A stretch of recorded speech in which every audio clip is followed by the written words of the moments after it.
Hello everyone, welcome back to another quick video, and today, to no surprise to anyone, we're back out in the garage. As you saw in the last video, we had this beautiful 1969 Maytag A106, and since that time, we got snow. Not a lot, but just enough, and it is currently right about 30 degrees. So it's pretty cold. So I believe I stated it, but just to reiterate, testing on this machine will not happen again for probably till spring when the other machines can be winterized, because I don't want to have to winterize them. But anyway, today's video is about something a little different too. There's another big surprise for you guys, and it also takes place out in the garage. And no, it does not have to do with the Maytag at all. Believe it or not, the Maytag was not, when I got the Maytag, it was not the original intended machine that I was going to be getting. This was just thrown in with it. And this came as like a bonus. But based on the age of this Maytag, I think you can kind of guess that the other machine I got is also vintage. Now, as I said in the last video, there are some people who don't really prefer vintage machines over modern ones, like the vertical modular washers and stuff like Samsung, LG, Whirlpool, modern machines. But I think everyone, those who like and don't like vintage machines, are going to find this one a little bit special. And not just because it's vintage, but this is also, well, let's do a little spoiler. This is the machine right here. Yes, it is in fact avocado green. This is the first colored washing machine that I have added to my collection. If you don't count that one, because it's technically almond, but it's barely off-white. This is actually a color. This is called avocado green, and you can tell because it is in fact green. I have not done very much cleaning of this washer yet, because I spent most of my time focusing on this one, but this one, it got cold, and then I didn't want to be out here in the cold for very long. And I apologize if my hands do shake a little bit, because it is cold. But let's go ahead and rip the cover off this thing and reveal what's hiding underneath it. So on the count of 3, 1, 2, 3. This right here is a 1969 Westinghouse washer. As the hose falls back there. This machine came with this machine. This one was $30. This one was $20. This one, I have no idea if it works or what works on it. It is untested. And this one has also been sitting for 30 years. Just like this one has. So, if we're going to show you real quick on the model, it is serial K for 1969, 141067, and then model LAJ535A3. I have had this back panel off to look inside, and it is fairly clean up here, a little dusty. However, I will not be able to show you guys the internals of this machine for a little while, because you have to take the whole back panel off to do it. But all I'm saying is I hope this machine will work again. It sounds like it wants to work. I've plugged it in, and me being stupid, I set it to normal, pulled the timer out, the fill valve actuated for probably about 5 seconds before there was an audible kind of pop sound, and then it just did nothing. So I don't know if I blew up the fill valve or if possibly there's a fuse inside that I blew. However, the machine does still take power, so I know there's nothing wrong with the power going to the machine. Because, and here's the fun part, this machine does not have a spin brake. It has a lid lock.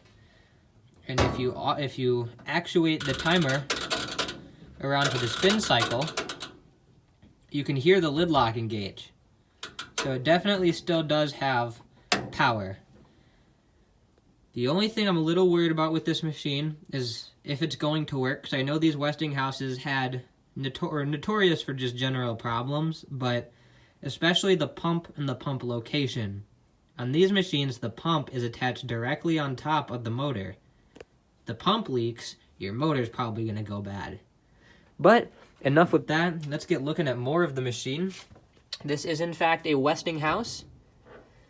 This is a 2-speed washer with, you have hot, warm, warm, warm, hot, cold, warm, cold, and cold, cold. And these are your permanent press options here.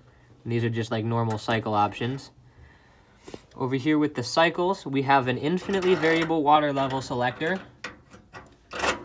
Small, medium, regular, large, extra large, and then the reset at top. And over here on the dial, we have 2 cycles, the normal cycle and the gentle. You have 2-minute increments of 12, 10, 8, 6, and 4-minute regular wash before the pre-wash rinses. I'm not sure why it calls them pre-wash rinses, but it does. And then your final spin before turning off. And then you have your wash and wear cycle in anywhere between 7 to 3 minutes, followed by rinses, the spin, and then off. And I believe it does do intermittent spins between the wash and the rinse. And then you saw it earlier, but this is what really makes this washer rare. The fact that it has the black ramp style agitator. Most Westinghouse machines either used a blue agitator or a white agitator, but these very early models did in fact use a black agitator. So you can see it has a waterfall type lint filter that you can remove. It has this metal around the top ring, and then obviously the agitator with the speckled perforated tub. And then as you can see, it does not have a spin brake, as I can spin it by hand pretty easily. Let's do that one more time. It does not have any form of bleach dispenser, but like I said, the lid does lock. There's a little look at your instructions. I'm sorry that it's sideways, but you can probably pause to read that, hopefully. I will read a couple things here, such as the fact that it says it's designed to wash bulky loads, including shag rugs, double revolving tub and large agitator, heavy-duty transmission, and the cabinet size is 27 inches wide by 25 inches deep. So 27 by 25. There's not a lot to really show on this washer at the moment, because obviously I can't show underneath it, but I'm hoping that it'll be as clean as this one. I'm also hoping that that thing with the fill valve is just a fluke, but chances are I'm an idiot and it's not, but we shall see. So yeah, like I said, I feel like with this washer, whether you like vintage washers or not, you're probably going to like this machine just because of what it is. Being in 1969 and being an early model make it rather rare, all in all. Same with this one with the black agitator.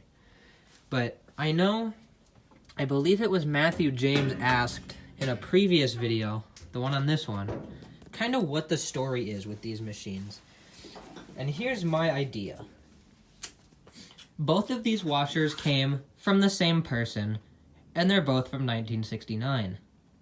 Which leads me to believe that neither one of these machines was necessarily bought first and then broke and the other one replaced it, considering they've both been sitting for 30 to 40 years. My thought, and and my grandma agreed with me on this, is that I looked up the address, and it is here in Chicago-ish area. I don't live in Chicago, but I live near Chicago. In Chicago, specifically the suburb this came from, there were a lot of multi-family homes, or just multi-generational homes. So my thought is, both of these machines were installed in the house at the same time, but were meant to be used like in tandem to each other, say one family used the Westinghouse, the other one used the Maytag, or one side of the family would use the Westinghouse and Maytag, or something similar to that. So that's why I believe that there's really no reason either of these machines would have replaced the other, considering they're both from the same year and around the same time period. Being this one June, that one, I'm not sure, but probably also early to mid 1969. So anyway, that's the biggest probably surprise I have for you guys, is this machine. I'm extremely excited to get this thing up and running again. And I don't think I ever plan to get rid of this machine for sure. Even if it does break, I'll probably keep it around just to see. Because this is such a wild and just obscure washer, all in all. I believe I was told that, according to automaticwasher.org, which is where I kind of talk about these machines, or ask questions, which I will be asking about the fill valve thing. But I was told that as far as a lot of people know, this is the only one known to be owned by someone who actually collects them. Which is wild to think that I have a machine that almost nobody else has. There is no known recorded video of a machine like this in operation. This one being 1969. It also has the clutch and neutral drain solenoid, which I believe is called the pre-pump solenoid. Which means this one neutral drains, where all the other Westinghouses spin that I've seen. There may be a couple online of the early pre-pump solenoids, but not one like this. As you can see here, it does. You can't read it, but it says heavy duty 16 down there. This is a 1 to 16 pound washer. It does not have the way to save lid, but that's okay because I'm very happy with this, and this too. And you will be seeing more of this machine to come, definitely. So, I hope you enjoyed. I hope you guys have happy holidays and a happy new year if you're celebrating that kind of stuff, because today is December 18th, I believe. It's Sunday, December, I think 18th, 2022. And yeah, I apologize if I'm a little sniffly and sound a little off. Like I said, it's about 30 degrees out here, so my body is not having fun with this, but yeah. I hope you enjoyed. Let me know what you think. If you have any cycle requests for either of these machines, be sure to leave it. Here's a better look at those options you have. And then, yeah, I hope to see you guys in the next video. Bye.